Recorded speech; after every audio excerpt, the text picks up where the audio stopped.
महाराष्ट्राचे लाडके उपमुख्यमंत्री एकनाथ शिंदे साहेबांना माझे हात जोडून विनंती आहे आणि महिला बाल विकास मंत्री आदिती तटकरे मॅडमांना बी हात जोडून विनंती आहे की जे काही लाडके बहिणींचे पैसे बंद पडलेले आहेत, कृपया करून त्यांना परत एक संधी द्यावी अशी मी तुम्हाला हात जोडून विनंती करतो.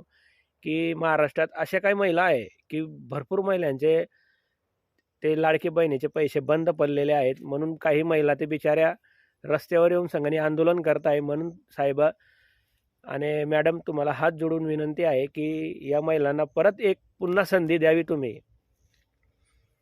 या महिलांसाठी एवढं कर्तव्य करू शकतात तुम्ही, कारण की या महाराष्ट्राच्या लाडकी बहिणी आहेत म्हणून तुम्ही एवढं सहकार्य करू शकतात. काही महिलांनी चुका झालेल्या आहेत ई-के-वाय-सीचा फॉर्म भरायच्या वेळेस किंवा ई-के-वाय-सी करायच्या वेळेस, आणि शेवटी तर 2-3 दिवस तर वेबसाईटच बंद होती. म्हणून त्यांना पुन्हा संधी द्यावी, एक चान्स द्यावा अशी विनंती करतो साहेबांसमोर आणि मॅडमांसमोर.